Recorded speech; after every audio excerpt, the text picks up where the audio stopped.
All right. Hello, everybody, and welcome to Photography 101. My name is Andrew Kalnan. I am the Associate Director of Alumni Relations at Dickinson. Just want to welcome you all and thank you so much for joining us tonight. Just a few quick things. As I'm sure a lot of you know, today is Giving Tuesday, and the college has been, pushing out efforts to obviously raise money for a few different things, scholarships, our emergency response fund, and obviously the Dickinson Fund as well. So if you'd like to make a gift to that, we still are collecting those until midnight tonight. We actually, something that's really, we're really proud of is that we set a $50,000 goal and we absolutely crushed that so far. And they changed it and we now have a $175,000 goal that we're almost at as well. So thank you to everybody who did donate today. We're really appreciative of your effort there. I just want to also promote, we have a few more events before the end of the year coming up. We have, I think, 3 or 4 more here in December. So if you'd like to participate in any of those, feel free to go to our website under Dickinson or Dickinson.edu and then go to the alumni page under our events. You can sign up for those there. I think that's all really the announcements I have for you. But I just wanted to now introduce Lisa Helfert, who is a professional photographer who will be leading the session tonight. So direct all of your questions to her. She's the professional here. And we're gonna get kicked off then. So Lisa, I'm gonna hand it over to you. Oh, you need to screen sharing. Yep, I will make you.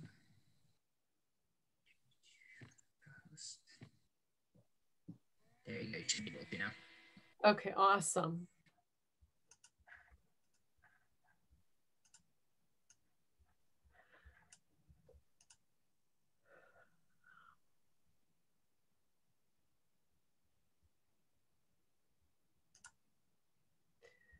Okay, hello. Hello, everyone. Can you guys see this?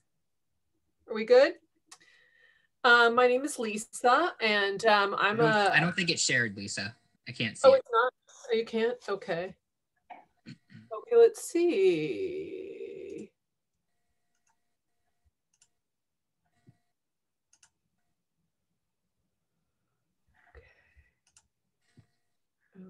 Okay, well, this is different than what I originally had thought, but we are going to do it this way. Yay, okay. Okay, here we go. You may just have to zoom out a little bit too. There you go. Yeah. Sorry about the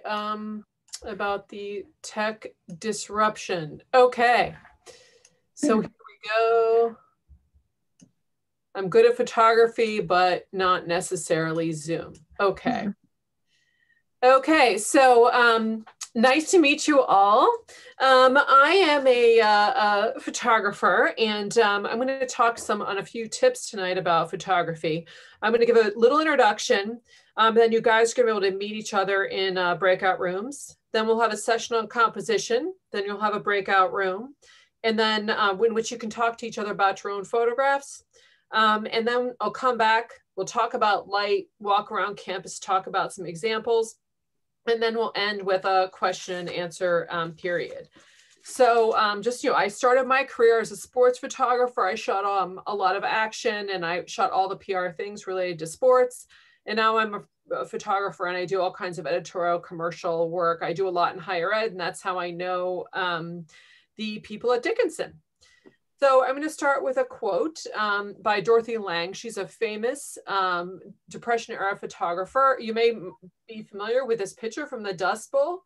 And what she said is, the camera is an instrument that teaches people how to see without a camera.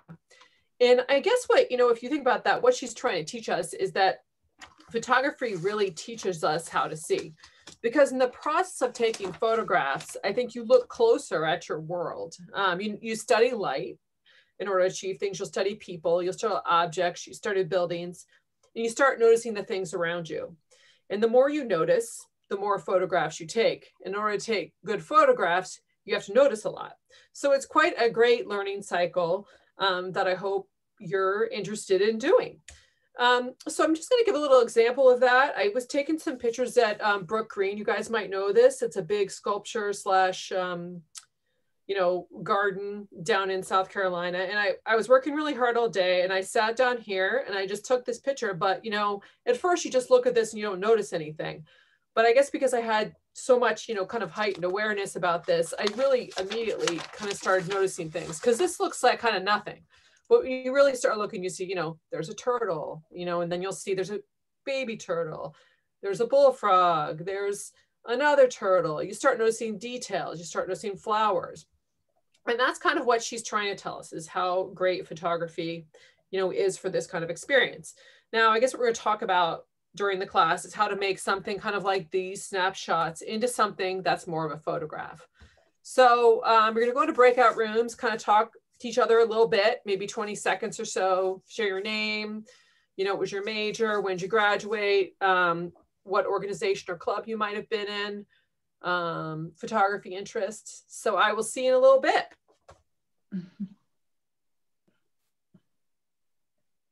Give me 1 minute. I am doing that now. Okay, great.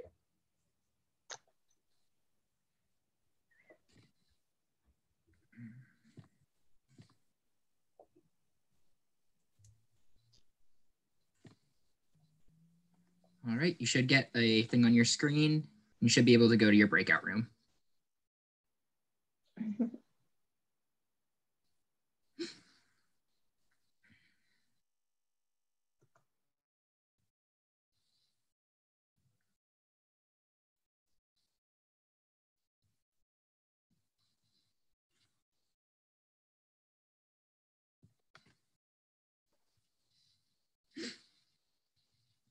Susan, are you able to click on there? There you go. I got it. You're good.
And Lisa, you should be able to share your screen again.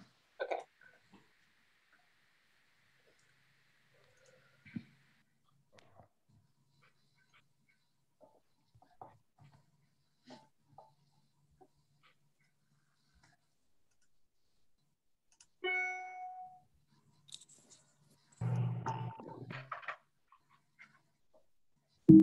Okay. Let me know when you think everybody's back. Yep, we're still waiting for, I think, 3 people yet. Okay. All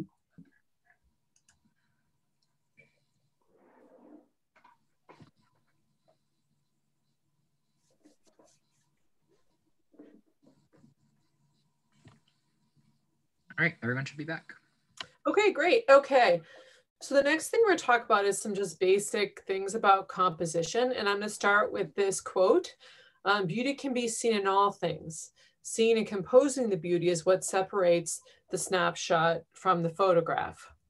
And some of the best ways to sort of enter into sort of this composition is just to look at some of the basic rules. And these are 2 of them. One's the rule of thirds, and the next is the golden spiral.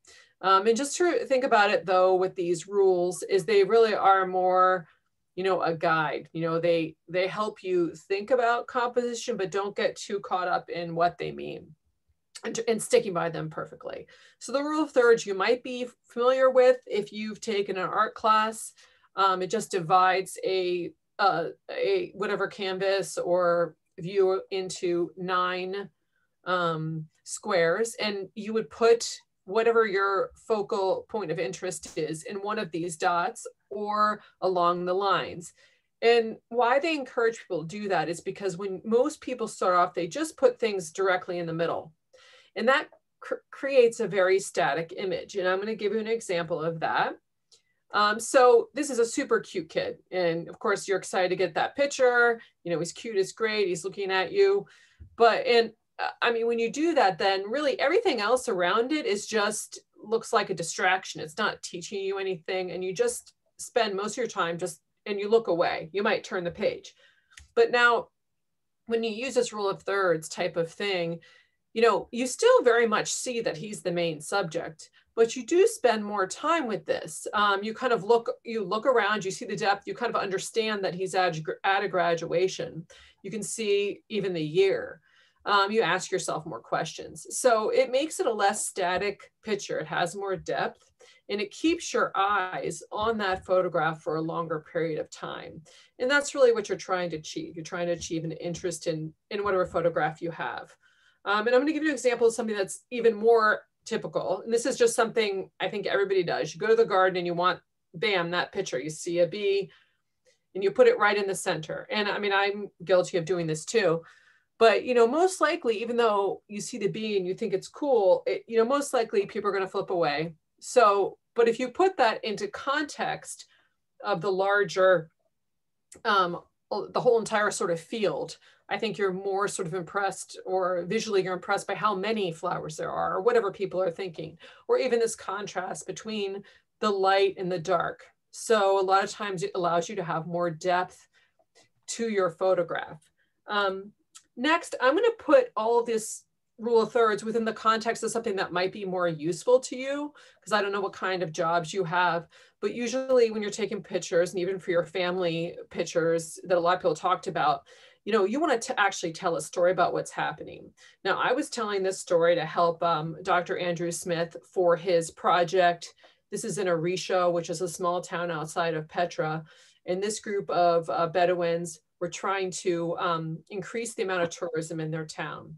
So they wanted tourists to come and they would take them on trips to Petra through the mountains. So here is, one of the local people that we worked with, and he, it's a great portrait of him, just like, it's great to see, but you are a little confused by his arm. You don't know quite what's going on. But here, if you think about the rule of thirds, here he is right here on the side, and you see all of this. And I think that allows you as a person to see, you get the idea that this is actually a camel trip, and that you can see the whole mountains. So when you're thinking about the composition, you're also thinking about the story that you're trying to tell, about that person or the context of what's happening. So the rule of thirds also makes you think a lot about not putting everything with the horizon right in the middle. So in this picture, you can see the horizon's right in the middle. And I'm guilty actually of doing this too. I even took this picture this way. So, but it does leave a lot of blank space. I mean, I think you get the idea that it's a vast open space, but doesn't really communicate what is actually needed in this case. So I cropped in the photo, which is something you can do too with any photo that doesn't work for you. You can always crop.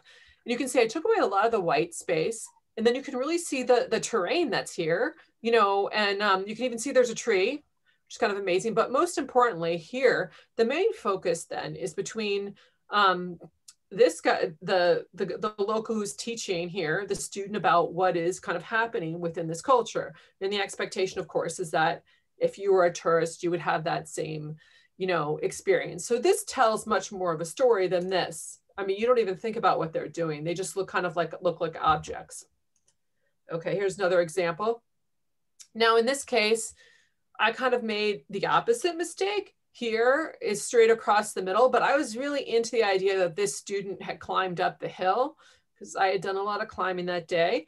But what's more important is, see, she's here, she's surveying something, is really how did, in the past, in history, did people get through these mountains? So this was a huge trade route where we're going through. And what really tourists want to know is, how did people get through the mountains? They need to see the mountains. So this is just talking a lot about storytelling, because I think that's probably a lot of what you're going to do.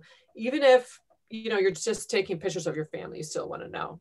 Now, you guys all talked, both in my group, talked a lot about taking photos on your cell phone. And so one thing to know is that most cell phones do have this grid on them. And you can even take yours out. Like I have mine, I have an iPhone, and this should work for most. And you can kind of see if you have that grid, and you can leave it on if you just want to like play around with it. The other great thing is that if you haven't been doing this, you can also just press. Most phones have it where you press on the phone. It actually puts whatever you press on in focus. So let's say within the grid, you want to, put on one of those like corners, you can focus on that. That's all really helpful, because sometimes it's really hard to know what the camera is focusing on. So we're going to go to Dickinson, and just since you guys haven't been here on the East Coast, it might be kind of nice to see our fall colors, to see kind of how this works with the grid. So I think most people, you see a picture of a pretty building, you put it in the middle. And this actually, when you use the rule of thirds, you can see how it improves it just a little bit. I mean, it feels a little more pleasing. It doesn't create kind of the same dynamic energy necessarily that a people picture does, but you can still see it with the landscapes. And here's another example. I mean, you see this picture, it's great. It's a pretty day. You see people down here. But again, if you think about that, this does tell you an awful lot more. I mean, these people actually look like they're kind of a part of the scene and they're relaxing. You see some leaves, you see the whole thing. Okay. Here's the same kind of thing. I love trees. So of course I'm going to photograph a tree, but when it's dead center like that, it's a little boring.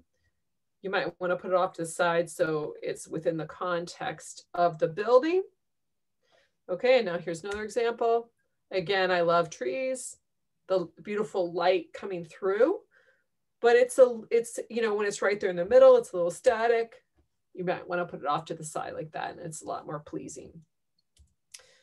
Okay, so I kind of talked about things being dynamic or not dynamic, and photographers and different people talk about creating movement and energy with lines.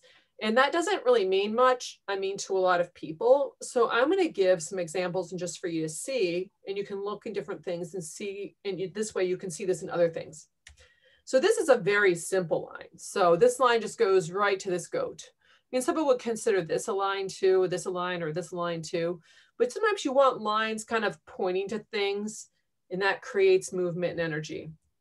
Here again, now this is on Dickinson. This is a common picture you see that, again, that's a line that is creating some kind of energy or movement. Again, now with dance, there's so many times people take dance and it doesn't actually look like the people are moving at all. But with this helps you feel like you're a part of the movement with all of these lines. These are people fencing. Another thing where it can look a little static, but when you see this, you know that they've had some tension. There's some lines happening. Again, we're back at in Jordan. Sometimes when you have just one person walking, you don't get the sense they're actually walking. But if you have this, it looks like you're walking and you know they're going uphill. Now within landscapes, lines are often used with, roads and fences and other kinds of structures. And it's different than with people. But you can see this is obviously a line, a leading line, and that makes you feel like you're going into the picture. And you could have that going across the picture. You could have anything just to make it look a little more interesting. Okay, now here we're back at Dickinson, and here's a line going back, but we're moving towards something else where we're kind of also going around. And this will be where we start talking about the golden spiral. I'm just putting these in so you can start thinking about it. And here you can see you can kind of curve around, and that makes for a very pleasing photograph. Now, the golden spiral right now is a very popular kind of way to think about composition. Most people talk about it more than the rule of thirds. The rule of thirds is a little bit less dynamic. It tends to be a little more sort of static or staid. So a lot of people, if you look online, will talk about this. Now, this is actually a mathematical equation, and that equation is kind of something that happens naturally, and you can take a look at this. And it actually can be seen in nature. And so the theory is that since it's in nature so much, that's why it's so naturally pleasing to us. So if you look at like roses and shells, you'll see a lot of this. And you'll start actually seeing this all over the place. And you'll see a lot of famous paintings too.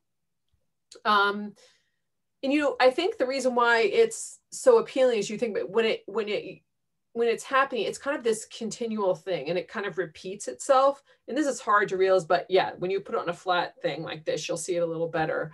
And you can see that within a frame, this is a frame, this spiral can be anywhere within the frame. And these kind of lines will point to the subject, not every single one. And usually there'll be some kind of curving towards the subject. Now, it doesn't have to be completely perfectly like that, but somewhere in that kind of range. And I'll show you a couple things in which that kind of works that way. Okay, so this is a picture. I do a lot of people photography. This is at the British International School, and you can see how it's sort of all these lines kind of point to him. I mean, even the pencil points to him.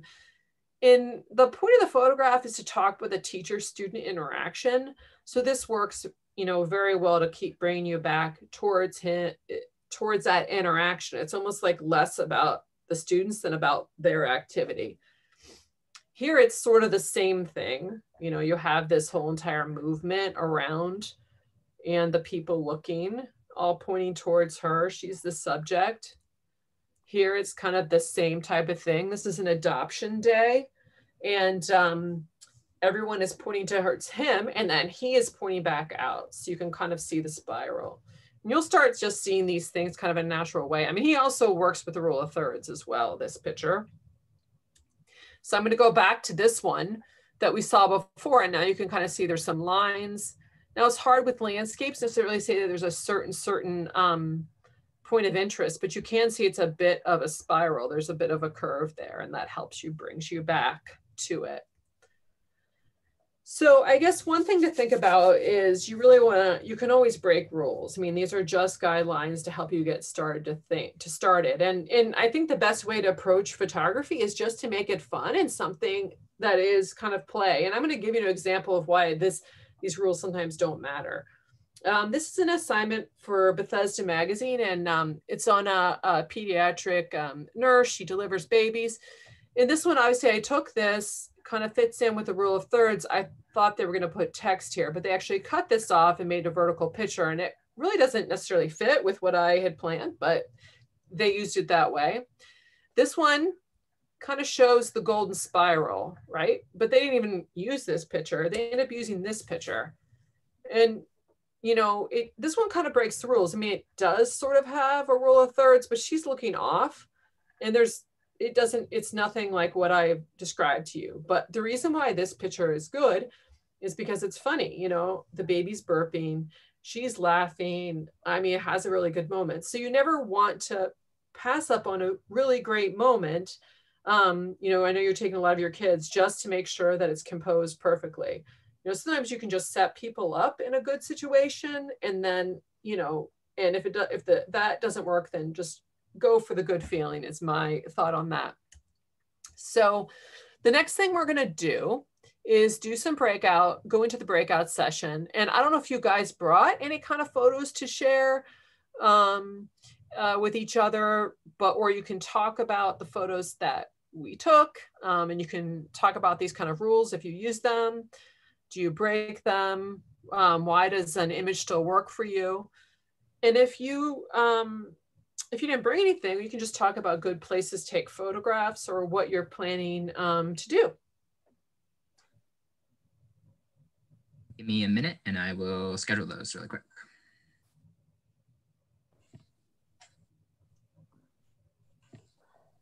All right, should I got an invitation? Thank you.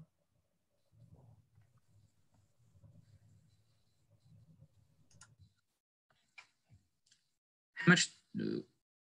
Everybody's gone.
I missed your photo, Jeff. I was going to hit the screen share and instead it clicked on the. Then you disappeared. Bad. We're now in the main group. Yeah. I'm sure everybody would love to see it though. I take back all the things I.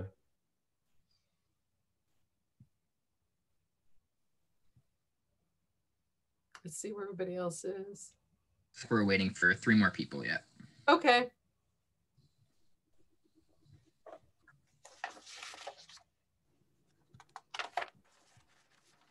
And it looks like everybody's back now. Okay, great. So before we start with the light part, I had a question that maybe I wasn't super clear when I was doing this, is about the rule of thirds. Is that I'm going to go back to this because it's an important point, is that right here is that you have the 9 quadrants. And I mean, you can put it anywhere in these different quadrants, but mostly when they say point of interest, they're talking about maybe putting it here in this on the red dot. And some people put things along the lines, you know, like this, like maybe because you just don't want the horizon here. So you may put the horizon here, the horizon here. So that kind of gives you some idea, because that was a little unclear. I'm not sure exactly what I said. So, okay, now let's go to the light section. Okay, so light is very, very important to photography. Photography literally means drawing with light. And George Eastman, he is the father of photography, said, embrace light, admire it, love it, but above all, know light. Know it for all you're worth, and you will know the key to photography. So I guess what I would say, this is one of the chairs on campus, is that at first, it's just one of the best ways to learn about light is just to find an object or, you know, a person, you know, your dog, and just go around one thing and take it from different angles. First, it helps you look at angles, but it helps you see the light. So here's just my example. And I'm using some of the terms so you can kind of get used to it, what I'm saying. So here's kind of like just a side light. It's light from the side. And then this is 3/4 lighting. This is back lighting. You're probably all familiar with this, creating a silhouette. And this is frontal lighting. Side lighting can be very dramatic. 3/4 lighting is kind of known as kind of something very elegant. Backlighting is dramatic, has a silhouette, and frontal lighting is very straightforward. So I'm just keeping that very simple in the beginning, but I do suggest maybe trying that out.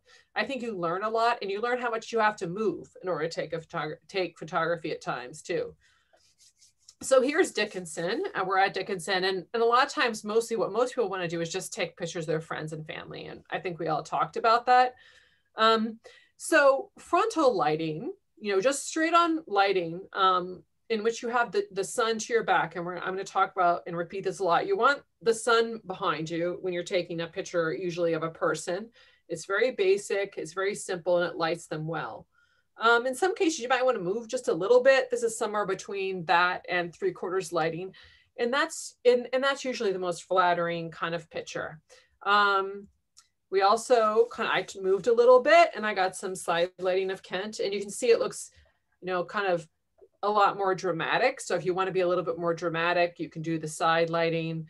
If you wanted to kind of look something that's a little more classic, you would turn it to the 3/4. And so this is something you just might want to practice with a friend, and then you can kind of see how it all kind of looks. Backlighting, as you can see, tends to be something I think nature photographers use, landscape photographers use. And it can look very, very effective for that, but not so much for people usually.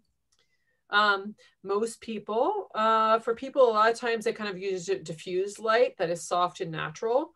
But one of the challenges with trying to go and take pictures under the trees is just to make sure you look for all the different spots. You know, it can create, you know, some strange spots on people's faces. I mean, I know that's really hard with kids because they're running around a lot. but it also can create some interesting effects, and you can kind of work with that, and they can look really dramatic. But the best thing I would suggest is to either find a really big tree, you know, with not a lot of open shade, or like the side of a building, you know, where you can just easily take something with no shadows at all. So here we're back at Dickinson. We're at the stadium. I mean, you could be at any stadium, and this is kind of something to think about there. You're with your friends and you want to start thinking you want to take some pictures. So the first thing is, this is kind of more the frontal lighting. In this case, he does have a little bit too much sun in his eyes, because sometimes when the sun is to your back, the angle can be more intense, and then other times not at all. So it depends on the time of day. But it still is a great way to get a very clean picture of people. And if you want to, you can have them move. This might be moving just a little bit too much. The side lighting can work too. But backlighting obviously creates some challenges, but I was going to show you a few ways to solve that problem. First, sometimes if you move up higher, you know, above a person, you can kind of get a better picture. All you'll get is this little bit of sun glare that can be kind of fun. You might block the sun with a building or a tree.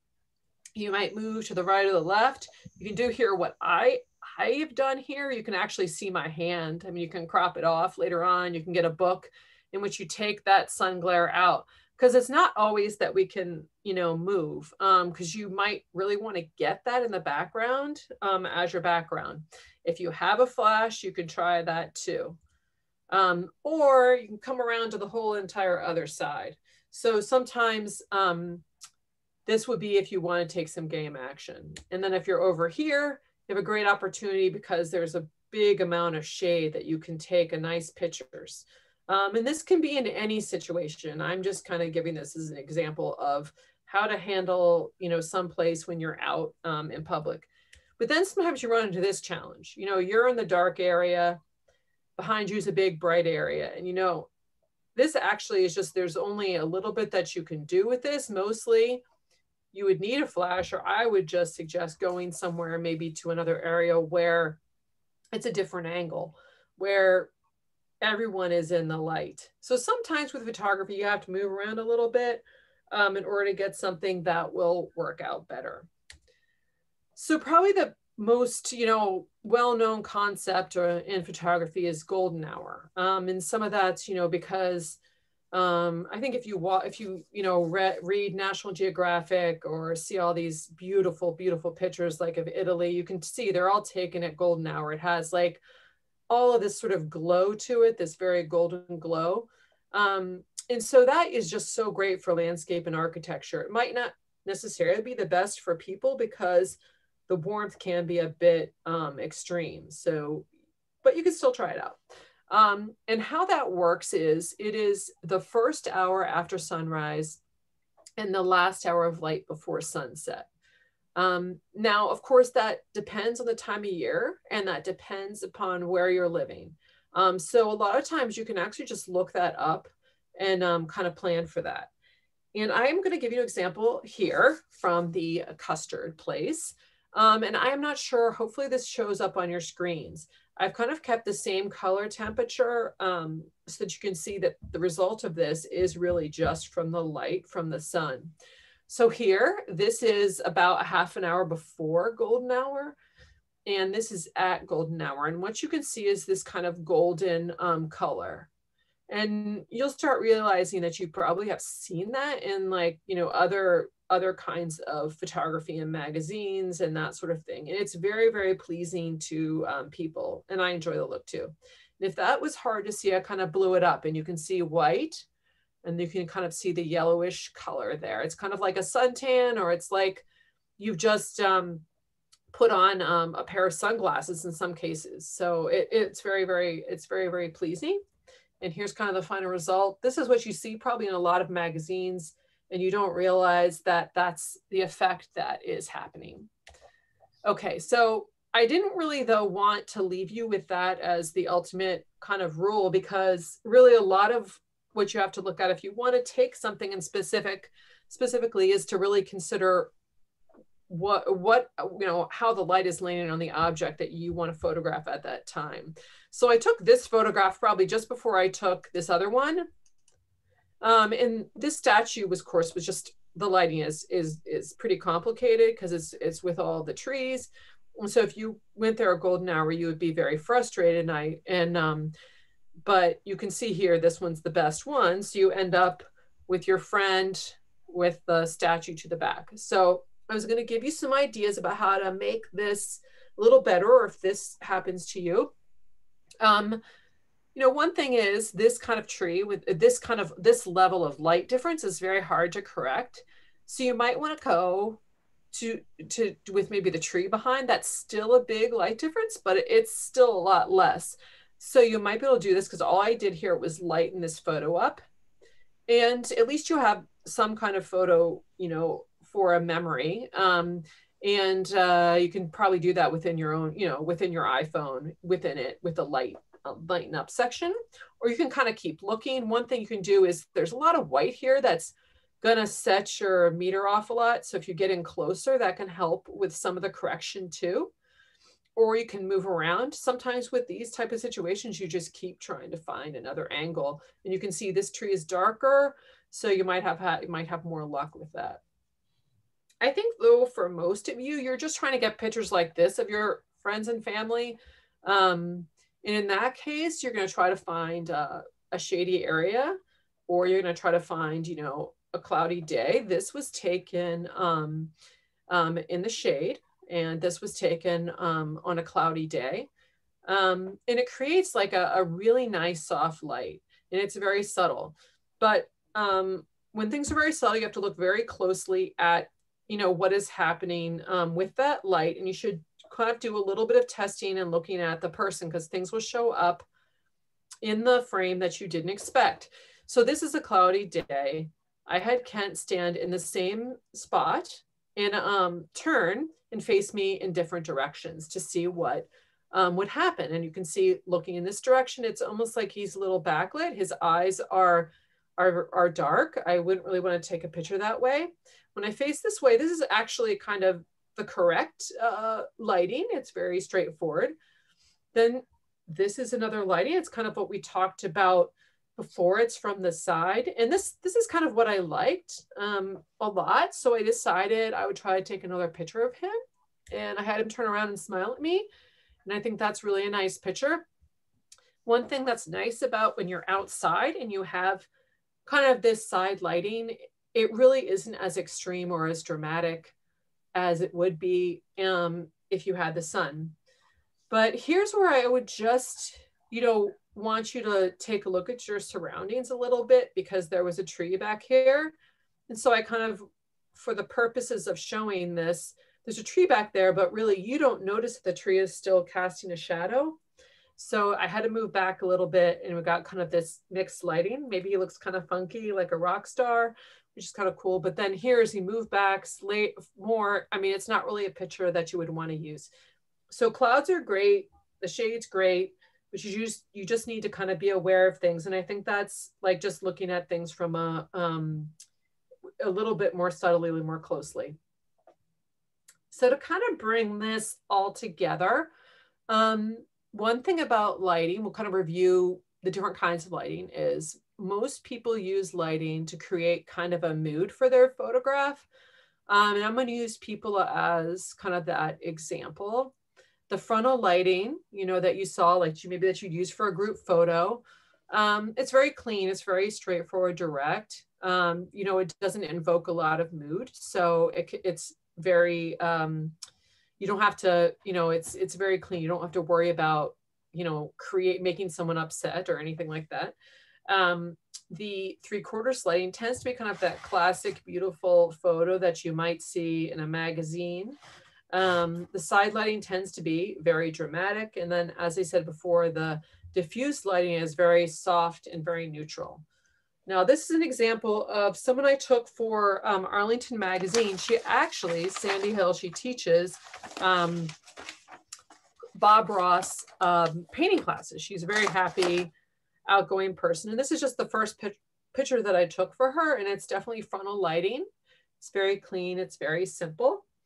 The next picture I tried out was this, and this is that kind of 3/4 light. It's very classic. It makes her look a little classy, you know, kind of pretty. The next one I took, it's kind of a side lighting. As you can see, it's very dramatic. Maybe it looks to look like a deep kind of artist. But you know, one of the quotes she said to me was, I just want people to have fun. All my students leave class with a pretty painting that they did. They can enjoy it at home, be proud of something they created. So naturally, the magazine used this picture. I mean, it definitely describes her better and what she is trying to achieve. You know, if they had used this picture, I mean, this would have been okay. If they had used this picture, it really would have kind of been misleading about who she is. And she's great. She just wants everyone to enjoy things. I'm going to kind of go through a few things related to lighting that might help you out. Also, is that one thing right now, a lot of buildings, when they've been rehabbed, they have put in color balanced fluorescent lights. So it's really great, and some of them are really bright. So sometimes you can go into a room and you don't need a flash, you don't need anything. You can test it out and you'll be able to get a picture just like this. This is actually no flash, this is nothing. This is just actually just taken in a classroom. So sometimes in those brighter lights, it's very easy. You don't need a flash and you can easily take a picture. And you can just test it out before you take the picture. You know, and if that's not the case and you want to like get someone a picture of someone that looks kind of natural, you could take their picture by a window. This is a window light. It kind of creates a, you know, more of a 3/4 light, traditional kind of something that might be considered a Rembrandt light. You know, you can still use a side light to take a picture. This is in a barn, and that can be a little bit dramatic, but sometimes in those large open spaces, you'll have a big window of light and you can get a pretty picture. A lot of people use computer screens and iPads to take a picture when they're really having trouble getting something in a darker space. This is just like a lot of fun. You can always use it, you know, like if you're camping or you're doing something, you can always take a lot of fun pictures with your cell phone. You can find light like anywhere. I mean, anywhere you see a light source, it's worth trying to get a picture. This is taken at the Baltimore Aquarium, and these were a couple more. I'm just showing that you can really do anything. It's a completely dark space, but there's still plenty of opportunity to get some interesting photographs. So for me, the most important rule for photography is to have fun and experiment.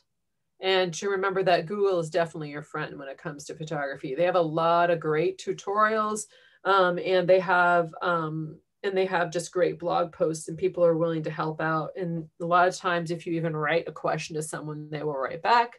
And that being said, you can ask me a question, and you can email me a question later if you want to. So I will take this back to. Or you can ask me. Lisa Helfert.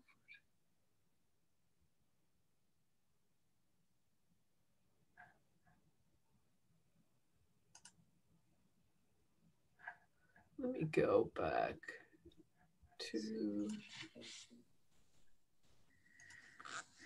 Are there any questions for Lisa? Feel free to ask them now. You can unmute yourself. Looks like Susan asked in the chat, what are the settings for the photos you did with the light flashes in the dark? Oh, for the light, this one here? This one? Yeah. So this was actually just taken with, like, I am not sure if you have an iPhone, but it would need to be taken at the highest like ISO rating that you can have. You know, you could also with that, you know, you could also place your, what I would suggest is placing your iPhone or your other, you know, camera on something. It doesn't have to be a tripod.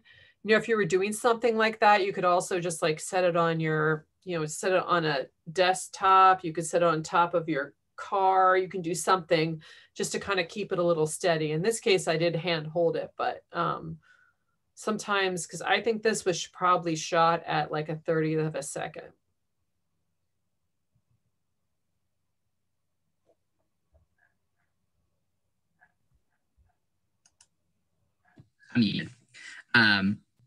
Also had a question from Carrie who asked, I can never seem to take a good photo of a sunset. Any suggestions? Oh, of a sunset. Okay. Yep. I think is to be patient is one thing, because sometimes one thing is to start just to wait, because sometimes really the best time is actually just after the sun has gone down. Mhm.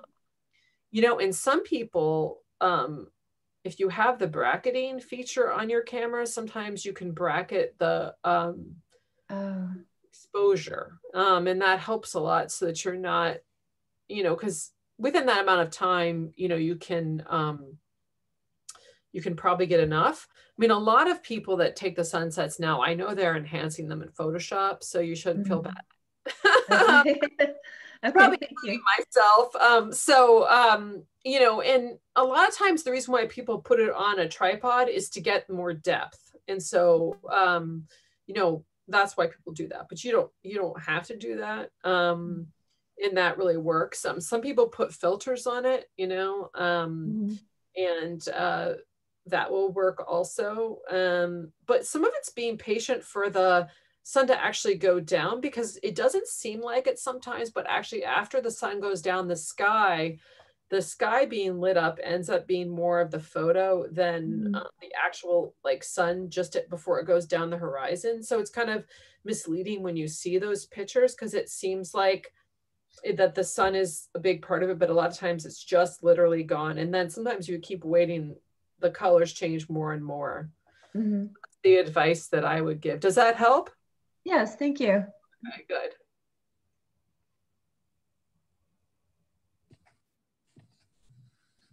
Any other questions for Lisa?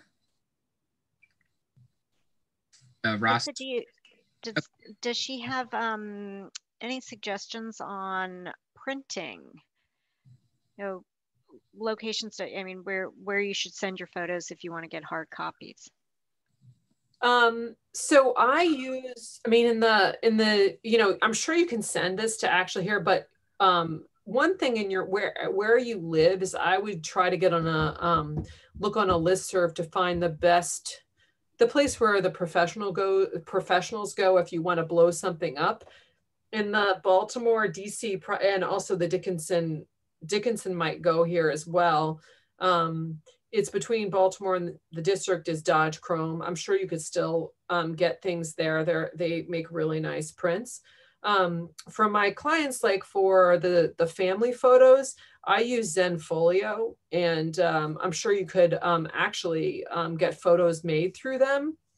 But if you even looked up Zenfolio online, you can look at all of their online sellers, and all of them actually make really good prints. And the good thing about that is with them is that if the quality of the print isn't to your liking, they will take it back.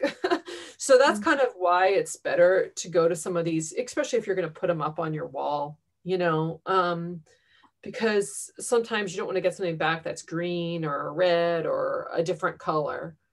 Yeah, but you could ask, you know, if there's someone, you know, I mean, actually you could just probably look on a listserv and ask a photographer what's the best kind of printing place. It probably would have, I mean, they're going to be within like a 30-mile radius because there aren't that many anymore, but a lot of times they'll send stuff out. I'm not sure, what does Dickinson use, or do they go to Dodge Chrome? You don't know? No, okay. I'm not sure. I know we have our own print center, but I don't know. Oh, okay. They may make the prints there. Yeah. We had another question from Ross come in. Any great tips for focusing a DSLR camera aside from autofocus? Well, so I learned actually, you know, how to, I'm actually, you know, didn't have an autofocus camera when I first started. And I mean, some of that's just practice, and to constantly, you know, to be able to look and see it's kind of a process of eye-hand coordination. And so in actuality, to focus without the autofocus, it just takes some practice. But you can see if you're in focus at the bottom with the circle. In the past, what actually was easier was that they had a little split screen with a circle in it, and it was so much easier to know when your photo was not in focus. It's a little harder now, I think, but it does take some practice. And I mean, some ways you could just, I think the best thing to do is to practice. You could, I mean, I'm not sure what you're trying to photograph. What are you trying to photograph when you're doing the autofocus? I just use it. I mean, I just use it kind of as like the quickest way. So all the time, it just kind of depends. Yeah. I mean, the autofocus is pretty good on most of the cameras. I mean, I think the time when I don't use autofocus is really when I'm photographing objects and I have a tripod set up and I have all this time, so it doesn't matter, because sometimes it'll focus on the wrong thing for me. And so, you know, in that case, I use autofocus, you know, but you have all the time in the world to do it, you know, it is kind of nice. But yeah, it just takes, you know, some time. And I'm rusty, so I can't actually do, don't think I can actually manually focus as fast as I used to. I learned how to manual focus as a sports photographer, but I'm rusty now. So it just is, it's time. It's a lot of time. Any other questions for Lisa? Does everyone understand the rule of thirds now that I re-explained it? Yes. Yes. Oh, good. Thank you. Good. I got it too. Thanks. It is really helpful with the phone. I mean, it's just a great way to kind of start. You know, you'd be like, oh, why am I taking this photo in the easy way? I'm going to try the little bit more complicated, you know, the prettier way. So. And Lisa, can you go to your last screen again, just that has your email and everything on it? Oh, I am so sorry with all of that. Yes, please. And you can just email me. It's not a problem. And I'm happy to respond to any questions. Yeah. All right. Well, thank you very much. This was very nice. Very nice. Thank you. Terrific. Thanks very much. Glad you enjoyed it. Good night, everybody. Good night. Good night. Thanks for setting it up. Thanks, Lisa. Thank you. Is there, speaking alumni relations guy or Lisa, they asked me to put I have a photo catalog I wanted to put up. I didn't know how to do it without going off Zoom. Is there a way to do that? Lisa, I actually sent it to you via. Oh, okay. Well, you know, I can, if you want me to take a look through it, I'm happy to email or talk to you, like, you know, a different time. We can set up a time if you want to. Sure. No, my breakout room people asked me. That's Oh, I had some sunsets, some night photography on there. I'm sorry. That's okay. Yeah. Yeah, I sent it to Michelle Lane. Okay. Yeah, and that's what I referred that to you then, Lisa. Okay. Bye. See you later. Hi, Susan. Thank you. Well, I'm happy to talk about it if you want to later. I'm sorry that happened. Zoom is such a strange animal, isn't it? Yeah, yeah. It's you have to really learn how to do all the things. So, is there an answer to that question? If we wanted to see it now, for example, how do you do it? You know, you can do a screen share. So you go to the bottom of your thing and go to it. Yeah. And then if you go to advanced, it says host disabled participants. Oh yeah. Oh, okay. Yeah, maybe that's or you could put it into the chat. Take it's on my computer's desktop. Move it from my desktop to chat. Yeah, I think you can dump it into chat. Can you? Can you do that? That's a good question. I'm not sure. How do you get out of this whole screen without going off the Zoom? Should I get out? I can't get out of share screen.